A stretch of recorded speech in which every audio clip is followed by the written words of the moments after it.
Tapi malah Assalamualaikum warahmatullahi wabarakatuh.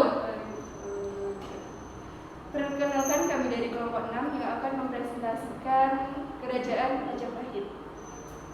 Ada 6 anggota di kelompok kami, yaitu yang pertama, saya Zaskia Aurayuda, absen 35 sebagai pemateri pertama. saya Sulami Dhandisasi dari 10.3 absen 3 sebagai pemateri kedua. Saya Farida Ilhamita dari 10.3 absen 15 sebagai pemateri kedua. saya Gisela Santinandara, absen 16 sebagai pemateri 3 dan 4. Saya Madura Citra Arum absen 20 sebagai pemateri 5. Saya Zaskia Novia Putri, absen 12 sebagai pemateri 6. Baik, untuk yang pertama akan disampaikan oleh Zaskia tentang sejarah. Di sini saya akan menyampaikan mengenai sejarah Kerajaan Majapahit. Jadi Kerajaan Majapahit merupakan kerajaan Hindu-Buddha terbesar di Indonesia yang berdiri pada abad ke-13 hingga abad ke-16. Wilayah kekuasaan Majapahit mencapai hampir seluruh Nusantara. Majapahit didirikan oleh Raden Wijaya pada tahun 1293. Seorang menantu dari Kertanegara, yaitu raja terakhir dari Kerajaan Singhasari. Kerajaan Majapahit mencapai masa kejayaan pada masa pemerintahan Hayam Wuruk dan Patih Gajah Mada pada tahun 1350 hingga 1389. Semasa pemerintahan Hayam Wuruk, Majapahit mampu mempersatukan Sumatera, Semenanjung Malaya, Kalimantan, Sulawesi, Nusa Tenggara, Maluku, Papua, Tumasik atau Singapura, dan beberapa wilayah Filipina. Kemudian, selain menguasai Nusantara, Majapahit juga berhubungan baik dengan kerajaan lain seperti Champa, Kamboja, Siam, Burma Selatan, Vietnam, dan juga Cina. Kerajaan Majapahit memiliki sumber sejarah, diantaranya yaitu Kitab Negara Kertagama, kemudian Pararaton, dan juga prasasti serta berita. Kemudian terdapat juga sejarah penamaan dari Kerajaan Majapahit. Jadi sejarah Kerajaan Majapahit tidak terlepas dari Kerajaan Singhasari. Raden Wijaya merupakan menantu Kertanegara, Raja Kerajaan Singhasari. Pada tahun 1292 Masehi terjadi pemberontakan di Singhasari yang dilakukan oleh Jayakatwang yang menyebabkan runtuhnya Singhasari. Pada waktu itu Raden Wijaya melarikan diri bersama Arya Wiraraja. Raden Wijaya kemudian mendiami sebuah hutan di Trowulan yang merupakan tanah Sima pada masa kerajaan Singhasari. Wilayah ini kemudian dinamakan wilayah Majapahit. Penamaan Majapahit didasarkan pada nama buah maja yang banyak ditemukan di wilayah Trowulan serta memiliki rasa yang sangat pahit. Wilayah Majapahit berkembang hingga mampu menarik simpati penduduk Daha dan Tumapel.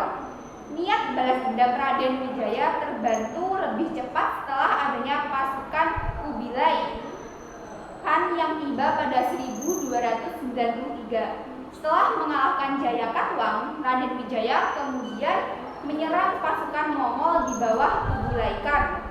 Setelah mengalahkan Mongol dan Kediri, Raden Wijaya kemudian diangkat menjadi raja pada tanggal 15 bulan Kartika tahun 1215.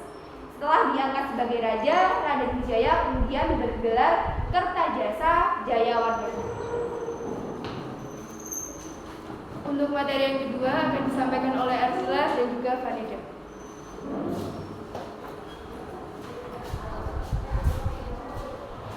Pada kali ini saya akan menjelaskan tentang raja-raja yang memimpin semasa kerajaan Majapahit. Yaitu yang pertama adanya Raden Wijaya ataupun Kertarajasa Jayawardhana yang merupakan pendiri kerajaan Majapahit yang memerintah pada tahun 1293 sampai 1309.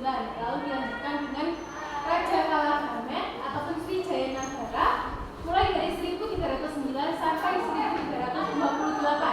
Lalu dilanjutkan lagi oleh Sri Gitarja atau Tribhuwana Wijaya Tunggadeni mulai dari 1328 sampai 1350. Kemudian dilanjutkan oleh Hayam Wuruk yang dimana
Kemudian dilanjutkan pada Bre Pandasalas ataupun Suraprabawa ataupun Brawijaya IV yang memimpin pada tahun 1466 sampai 1468. Kemudian dilanjutkan oleh Bre Kertabumi ataupun Brawijaya V yang memimpin pada tahun 1468 sampai 1478. Dan yang terakhir ada Girindra Wardana ataupun Brawijaya ke-6 yang memimpin pada tahun 1478 sampai 1489. Lalu dilanjutkan oleh Pati Udara yang memimpin pada tahun 1489 sampai 1527.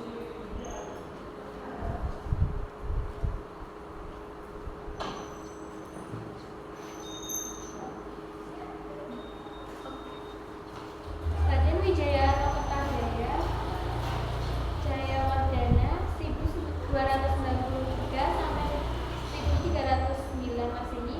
Raden Wijaya adalah pendiri kerajaan Majapahit yang merupakan antarum putra atau cucu Mahisa Cambaka. Setelah menjadi raja pertama Majapahit, Raden Wijaya bergelar Kertarajasa Jayawardana. Raden Wijaya memiliki 4 putri Kertanegara yaitu Tribhuwana, Gayatri, Narendrahita, dan Ratnaparamita. Dari Tribhuwana ia mempunyai seorang putra mahkota bernama Jayanegara. Hayam Wuru atau Raja Sanagara 1350 sampai 1389 Masehi. Setelah Tribhuwana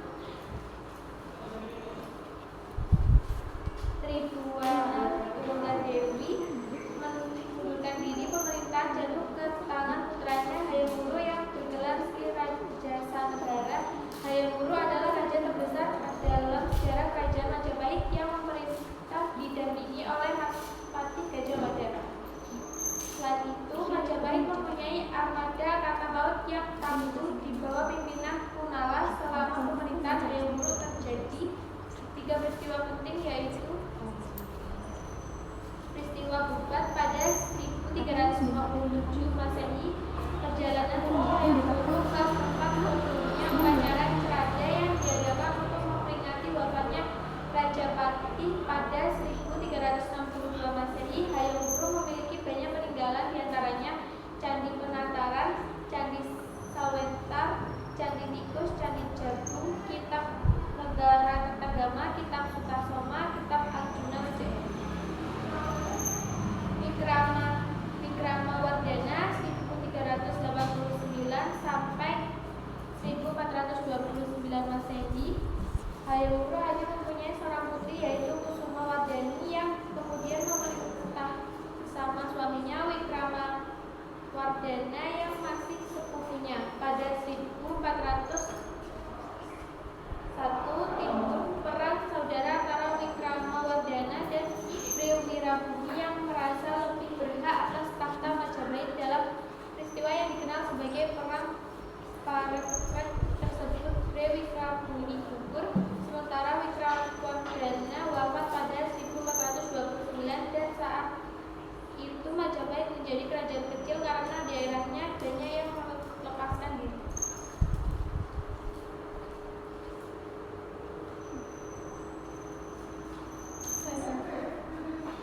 Kemudian ada politik pemerintahan, yang dimana pemerintahan Majapahit ini telah mengembangkan sistem pemerintahan yang teratur.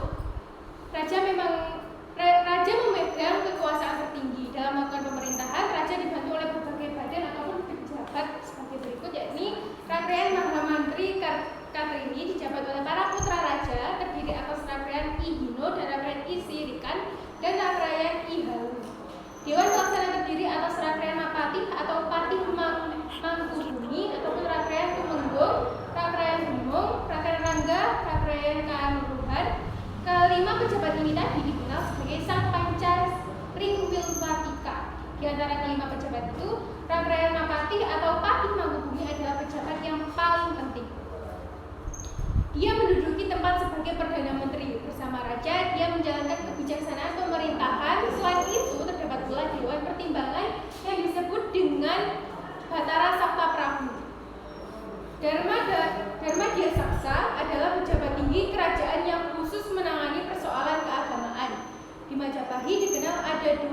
Darmadiaksa sebagai berikut, yakni Darmadiaksa Ringkasayuan mengurusi agama Siwa atau Hindu, Darmadiaksa Ringkasogatan mengurusi agama Buddha. Dalam melakukan pemerintahan, raja dibantu oleh berbagai badan ataupun pejabat.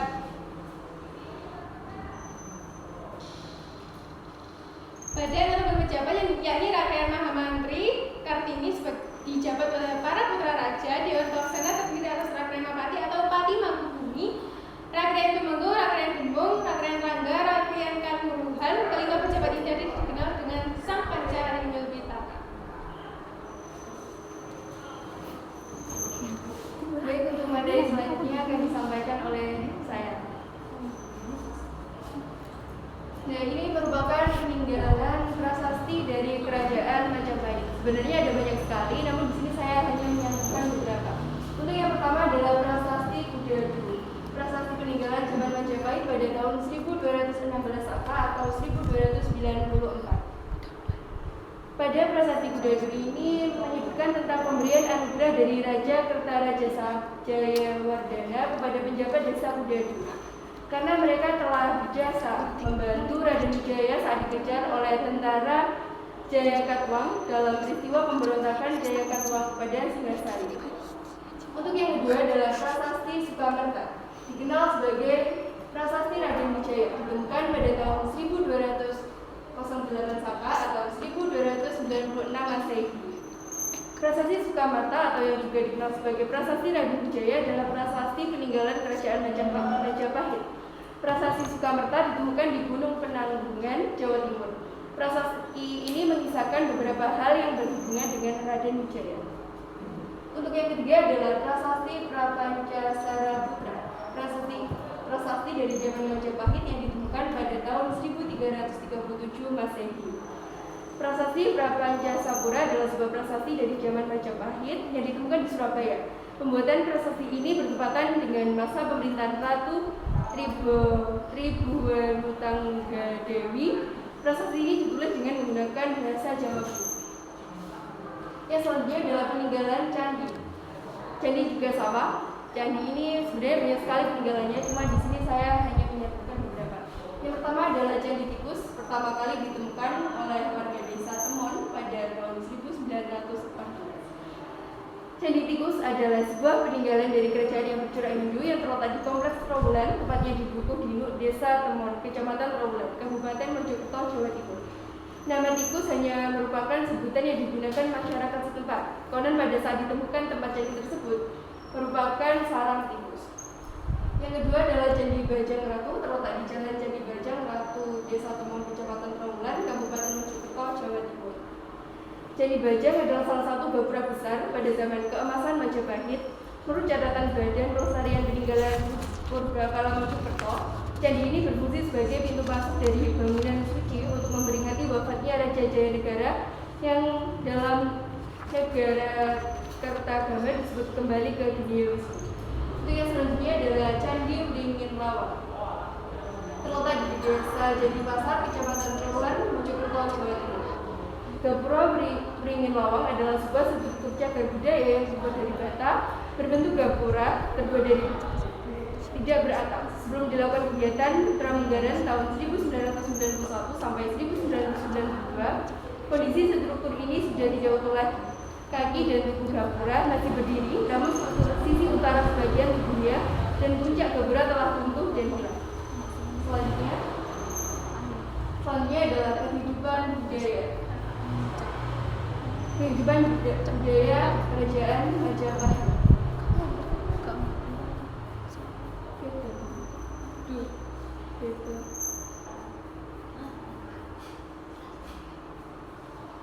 Kehidupan budaya terdapat karya seni yang muncul pada masa Kerajaan Majapahit dikelompokkan menjadi seni bangunan, seni industria, seni sastra, dan juga seni pertunjukan.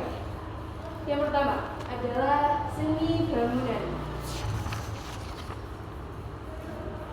di mana berdasarkan fungsi satu sebagai bangunan sakral, yang kedua sebagai bangunan kota.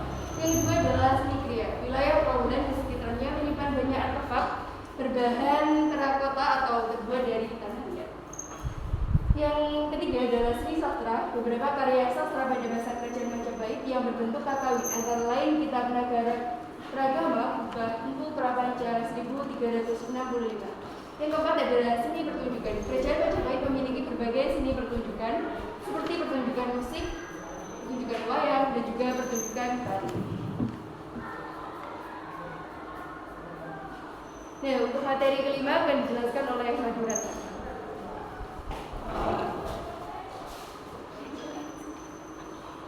Kehidupan ekonomi dibagi menjadi 4. Yang pertama adalah mata uang. Untuk memenuhi kebutuhan hidupnya, masyarakat kuno telah menggunakan sistem barter. Namun, sistem ini mempunyai beberapa kelemahan yaitu mereka yang ingin berdagang harus memiliki barang yang diinginkan oleh pihak lain. Demikian sebaliknya. Persyaratan ini harus dipenuhi untuk terjadinya barter. Menghadapi masalah ini, peradaban yang lebih maju khususnya dalam bidang ekonomi mulai memperkenalkan mata uang. Uang adalah suatu barang yang digunakan sebagai medium atau alat barang atau barang ketiga dalam perdagangan dan ekonomi.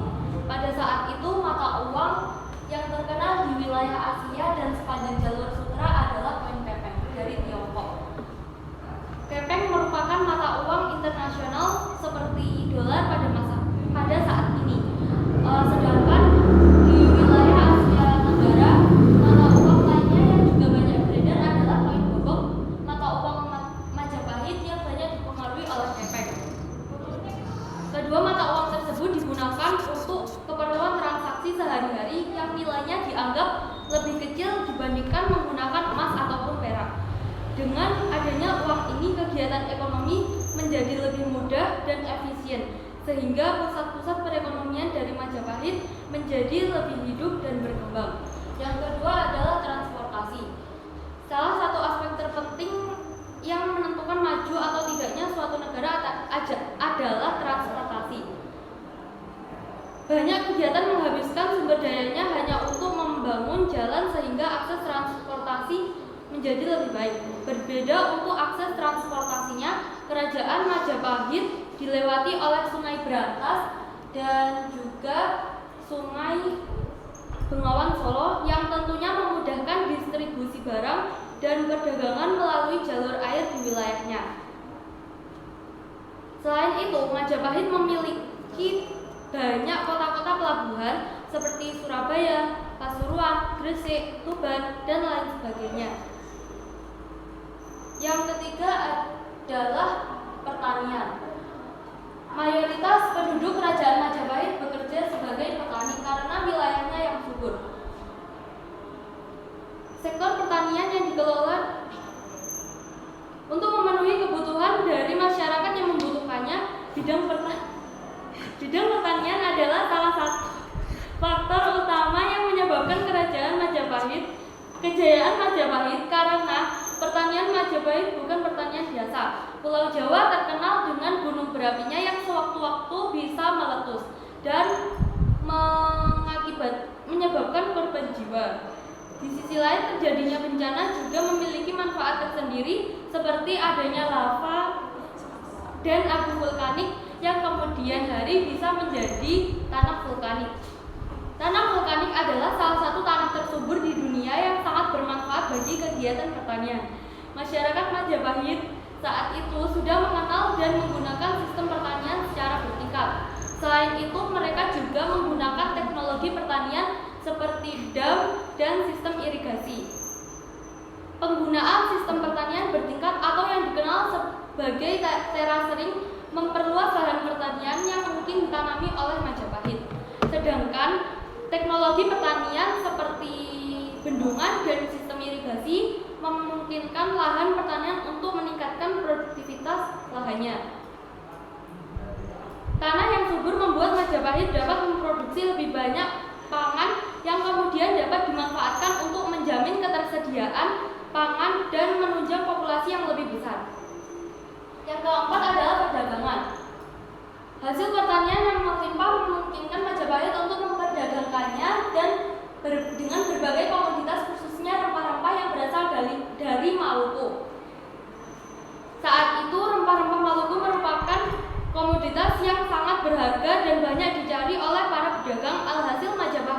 sering menukar pangan dengan rempah-rempah Maluku. Kemudian diperdagangkan kembali dengan berbagai komoditas dengan dari negara-negara lain, seperti keramik dan sutra dari Tiongkok, kain patola dari Hindia, biji besi dari Sulawesi, dan komoditas lainnya di wilayah Asia Tenggara.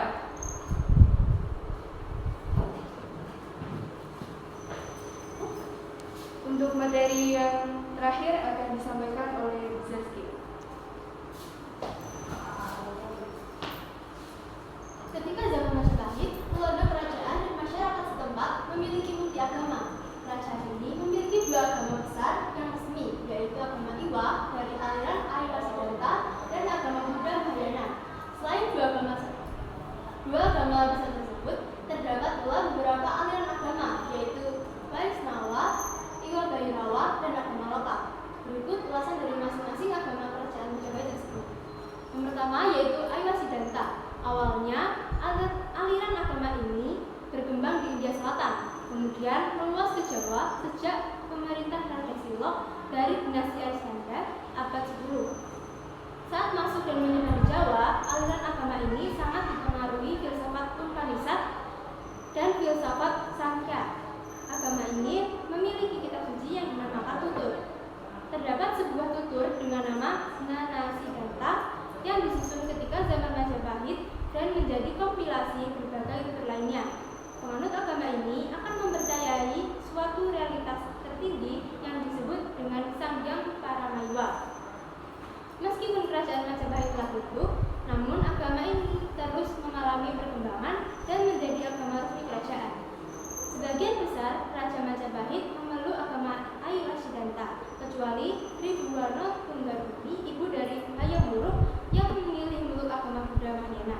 Yang kedua yaitu Buddha Mahayana. Tidak seperti Arya Siddhanta, agama ini hanya dianut oleh beberapa masyarakat Majapahit saja. Memeluk agama ini meyakini realitas tertinggi terhadap ajaran Buddha. Dengan begitu, tujuan aliran agama ini adalah setiap orang ingin seperti Sang Buddha yang berupa mengajak orang lain masuk nirwana. Ajarannya cenderung berhubungan dengan hal gaib dan abstrak, sehingga bersifat religius dan metafisik untuk mengatasi masalah duniawian. Yang ketiga yaitu Iwa Bhairawa. Agama ini dibeluk oleh beberapa pejabat tertinggi ketika masa kerajaan Majapahit. Aliran ini memuja Iwa sebagai Bhairawa yang kemungkinan pecahan dari agama Iwa Buddha India Selatan, sehingga ajarannya tidak jauh berbeda. Penganut agama ini melakukan tapa dengan sangat gigih. Tapa adalah suatu cara mengendalikan energi agar maksud sehingga dapat mencapai suatu tujuan.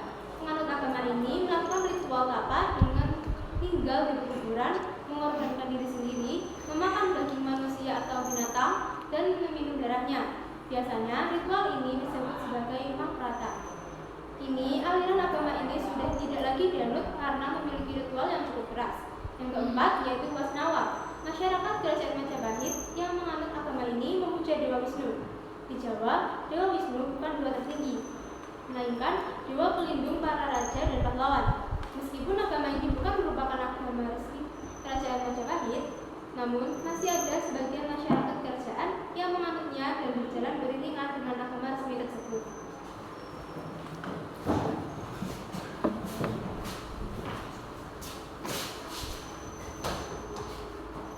Baik, itu tadi penjelasan atau presentasi kami tentang kerajaan Majapahit.